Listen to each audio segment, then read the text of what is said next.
Olá pessoal, tudo bem? Eu sou a professora Vivi, estou mais uma vez aqui no canal do professor Toninho Vespoli para a gente refletir um pouco sobre o nosso cotidiano nas escolas e como esse nosso cotidiano pode ser cobrado nas provas da VUNESP. Bom, de forma direta, a gente vai refletir um pouquinho sobre educação física escolar.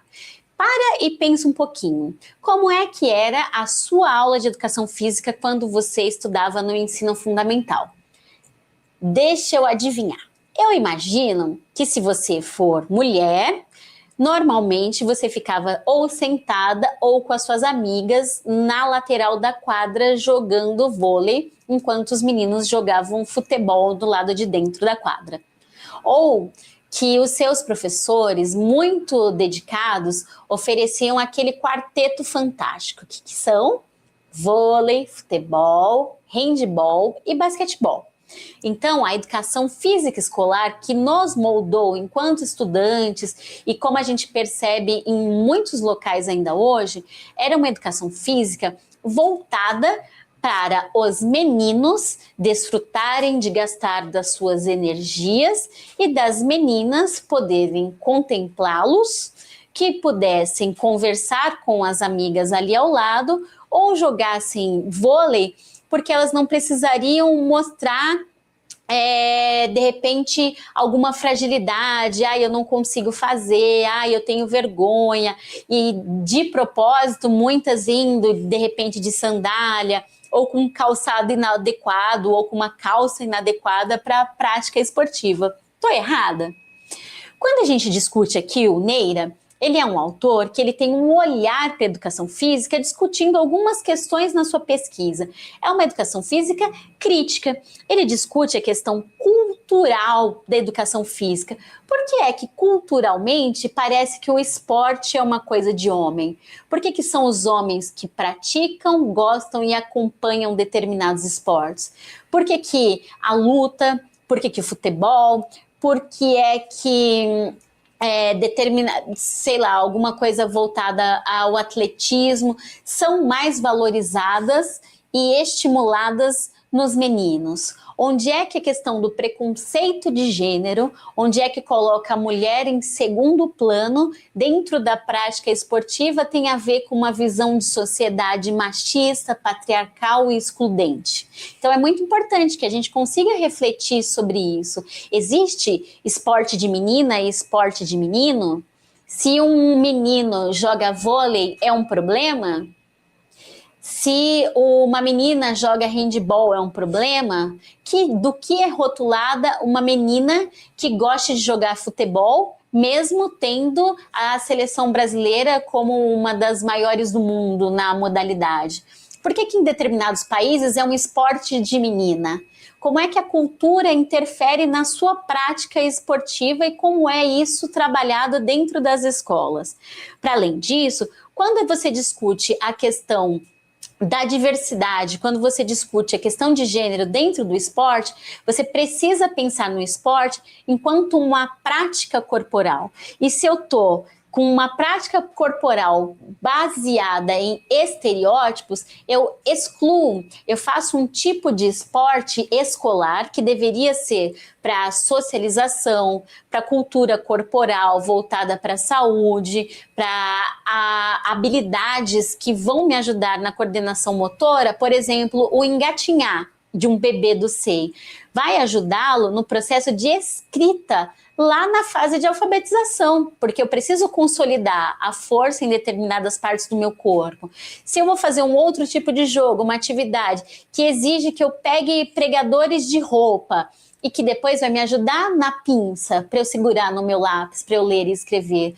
Por que determinadas coisas são jogadas aos meninos e outras para as meninas? Por que brincadeiras na educação infantil, de repente você separa canto de menino e de menina e os cantos da menina são dela ficar sentada com objetos domésticos e o dos meninos é para eles se desafiarem aos limites e potencialidades do corpo? Por que é que determinados brinquedos são voltados para profissões e para um gênero e para o outro gênero são atividades domésticas, ou que os objetos de atividades domésticas são sempre rosa e que afastam um outro gênero desde pequenininho? Percebem?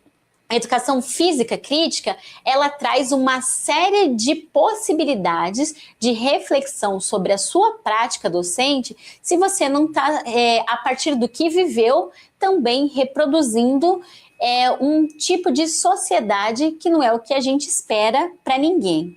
Casado com o autor, a gente precisa pensar que a VUNESP cobra, então, a problematização dessas práticas corporais, mas a gente tem um outro colega aqui do Neira, que é o Daolio. O que ele discute, muito ligado a isso? Que a educação física, ela é uma cultura corporal. Então, se eu tenho conhecimento desse meu corpo, da potencialidade, do limite, do desafio a esse meu corpo, da saúde, da postura, de como isso interfere numa outra coisa, eu preciso perceber também que este corpo também é uma forma de linguagem. Como é que o meu corpo fala? Qual é a forma que eu me apresento? Como é que a minha postura revela determinadas coisas ou evita outras coisas, como doenças, por exemplo? Como é que esse meu corpo, que deve ser tratado com uma linguagem, pode se relacionar com artes, que pode se relacionar com o inglês, que pode se relacionar com a língua portuguesa, que são outras formas de linguagem, que pode se relacionar com libras. Como é que eu penso em libras sem uma expressão corporal forte? Então, percebem todas as formas de linguagem que permitem a comunicação e a leitura, elas devem estar também atreladas ao trabalho do educador físico. Então, a interdisciplinaridade, em especial com as linguagens, é de grande relevância. Então, quando a gente pensa na educação física, para além de um esporte competitivo, de uma sala contra outra, de um ganho de medalha para os melhores, de um time que seleciona os que jogam melhor e que exclui o resto da turma, de um campeonato que volta para o alto rendimento, um alto rendimento que nunca chega, porque a gente não tem estrutura esportiva de acolhimento. A gente tem um desfazimento de uma outra secretaria de esportes que deveria estar voltada para isso. Eu tenho a impossibilidade de apresentar demais modalidades esportivas porque eu fico preso somente em 4 modalidades. Como é que eu preciso pensar que a educação física, ela precisa, como o resto da educação, servir como uma área de rompimento com estrutura de status quo, mas que sirva para que eu expanda, para que eu abarque, amplie e inclua.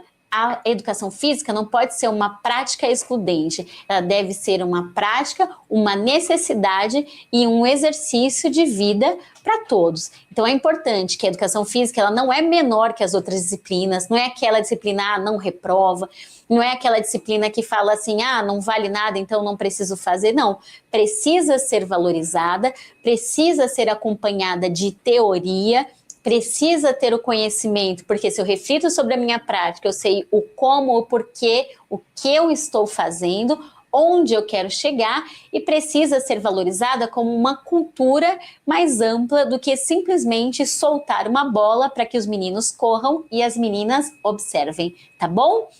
Desejo aí uma ótima prova para vocês que vão fazer para educação física, que vão fazer para ensino fundamental, e esse é um tema muito gostoso de discutir: gênero, diversidade, exclusão, cultura corporal e a educação física como linguagem. Se você ainda não conhecia esse tema, convido a acompanhar uma outra aula que ficará aqui no nosso link, tá bom? Disponibilizado por um professor muito bacana que reflete mais profundamente com outros autores que discutem também o tema. Gente, um beijo, boa prova. Tchau, tchau.